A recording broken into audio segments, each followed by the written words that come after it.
anak-anak Miss Widi semuanya, selamat datang di kelas IPS, tentunya masih bersama Miss Widi. Kali ini kita akan membahas materi IPS dengan tema terbaru kita, yaitu tema 4, ya, Pembangunan Perekonomian Indonesia dengan subtema Kondisi Perekonomian Indonesia pada Masa Kemerdekaan.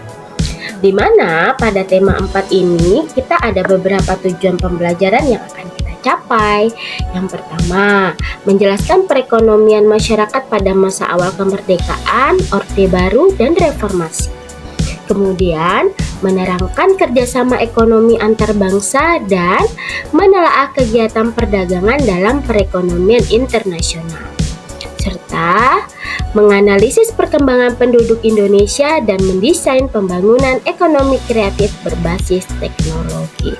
Itu dia tujuan pembelajaran yang akan kita pelajari ya di tema 4 ini. Nah, kali ini kita akan membahas subtema Kondisi Perekonomian Indonesia pada awal kemerdekaan. Nah, yang pertama, kita akan membahas kehidupan ekonomi Indonesia pada awal kemerdekaan. Salah satu masalah yang dihadapi oleh negara Indonesia di awal kemerdekaan adalah hiperinflasi atau angka inflasi yang tinggi akibat peredaran uang Jepang yang tidak terkendali. Selain masalah inflasi, Indonesia juga menghadapi masalah akibat pengepungan secara ekonomis oleh pasukan Belanda. Nah, di sini anak-anak Miss Widi harus tahu hiperinflasi itu apa ya. Jadi, hiperinflasi itu adalah suatu kondisi yang menggambarkan kenaikan harga barang dan turunnya nilai mata uang secara drastis. Dan di sini upaya yang dilakukan oleh pemerintah untuk mengatasi kesulitan ekonomi, ya, pemerintah itu melakukan beberapa tindakan. Yang pertama, menjalankan pinjaman nasional melalui persetujuan dari Badan Pekerja (KENIP). Yang kedua, pemerintah RI mengeluarkan uang kertas baru, yaitu uang Republik Indonesia atau ORI dan uang Republik Indonesia Daerah atau disingkat dengan ORIDA pada Oktober 1946. Yang ketiga, membentuk Bank Negara Indonesia pada 5 Juli 1946. Dan yang keempat, untuk menembus blokade ekonomi, pemerintah melakukan langkah politis dengan mengirim bantuan beras ke India yang sedang mengalami bahaya kelaparan. Dan yang kelima, mengadakan hubungan dagang langsung dengan luar negeri.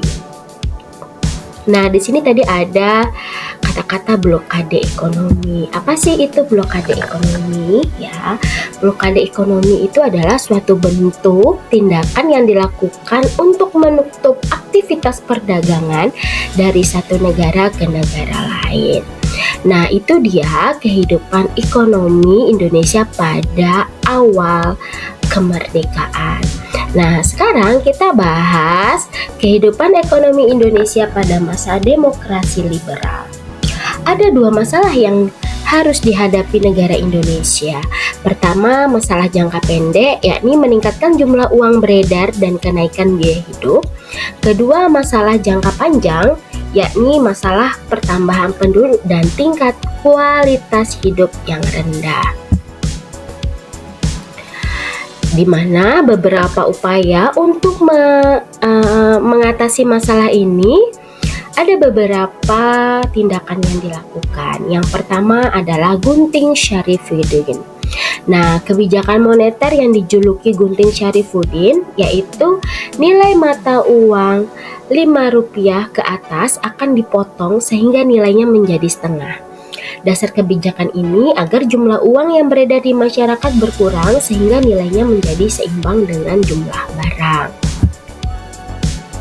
Yang kedua, program Benteng.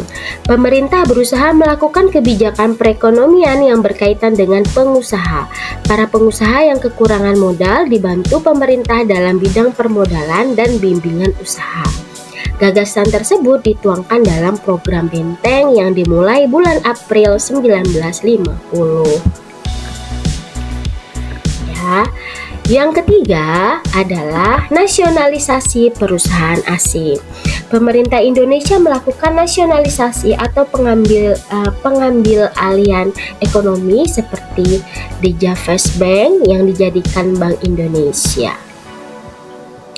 Kemudian yang keempat, rencana pembangunan 5 tahun atau RPLT. Nah, pada masa Kabinet Ali Sastroami Djojo I dibentuk Biro Perencanaan Negara yang bertugas merancang pembangunan jangka panjang. Biro ini menyusun rencana pembangunan 5 tahun atau RPLT yang akan dilaksanakan pada tahun 1956 sampai 1961. Next, berikutnya kita akan membahas kehidupan ekonomi Indonesia pada masa demokrasi terpimpin. Pada masa demokrasi terpimpin, struktur ekonomi Indonesia cenderung ke sistem etatisme atau statis yang menjadikan negara sebagai pusat kekuasaan. Seluruh kegiatan perekonomian Indonesia diatur dan dikendalikan oleh pemerintah. Nah, berikut ada beberapa kebijakan yang dilakukan di bidang ekonomi pada masa ini ya. Yang pertama, pembentukan Dapernas dan Bapenas. Untuk merencanakan pembangunan ekonomi, dibentuklah Dewan Perencanaan Nasional atau Dapernas pada tahun 1959. Depernas berhasil menyusun suatu rancangan dasar Undang-Undang Pembangunan Nasional sementara berencana terhadap tahapan tahun 1961 sampai 1969. Pada tahun 1963, Depernas berganti nama menjadi Badan Perencanaan Pembangunan Nasional atau Bapenas yang dipimpin langsung Presiden Soekarno. Yang kedua, pemotongan nilai mata uang. Nah, kekacauan politik dan ekonomi pada awal masa demokrasi terpimpin mengakibatkan inflasi tinggi. Pemerintah kemudian mengeluarkan Perpu nomor 2 tahun 1959 tentang penurunan nilai uang kertas Rp500 dan Rp1.000 untuk memperbaiki perekonomian. Uang kertas pecahan senilai 500 dan 1000 diturunkan nilainya menjadi 50 dan 100 rupiah. Ya, jadi uang 500 rupiah menjadi 50 rupiah, sedangkan uang 1000 menjadi 100 rupiah.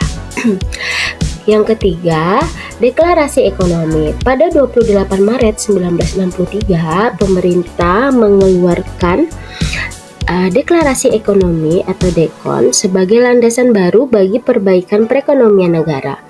Pada 26 Mei 1963 dikeluarkan 14 peraturan di bidang ekonomi. Pemerintah RI pada 17 April 1964 mengeluarkan 3 peraturan di bidang ekonomi. Nah, di sini dari kebijakan yang dilakukan tadi kan ada itu Bapenas ya. Nah, di sini kalian harus tahu tugas Bapenas itu apa. Jadi ada 4 tugas Bapenas. Yang pertama, menyusun rencana pembangunan jangka panjang. Yang kedua, menyusun rencana tahunan baik nasional maupun daerah. Yang ketiga, mengawasi laporan pelaksanaan pembangunan. Dan yang keempat, menyiapkan dan menilai mandataris umum MPRS. Nah, di sini pasti kalian bertanya, apa sih mandataris? Apa sih MPRS? Oke, ini ada tambahan yang harus kalian ketahui ya. Di mana MPRS adalah singkatan dari Majelis Permusyawaratan Rakyat Sementara. Sedangkan arti mandataris adalah orang yang menerima atau diserahi atau menjalankan mandat atau orang suruhan ya. Dan yang keempat yaitu kehidupan ekonomi pada masa Orde Baru ya.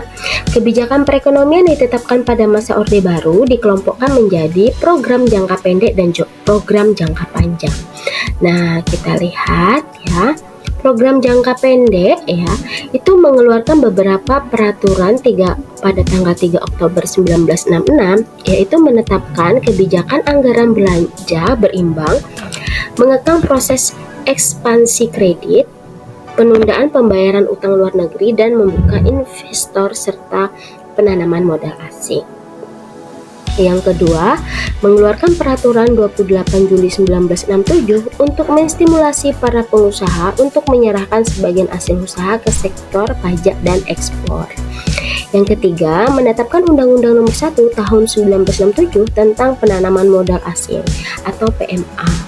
Yang keempat, penetapan Undang-Undang Nomor 6 Tahun 1968 tentang penanaman modal dalam negeri atau PMDN. Dan yang kelima, penghapusan seluruh pengendalian devisa sehingga penukaran rupiah dengan valuta asing tanpa rintangan. Ini untuk program jangka pendek. Nah, kita lihat program jangka panjangnya. Nah, pelaksanaan pembangunan pada masa Orde Baru bertumpu pada trilogi pembangunan, yaitu sebagai berikut.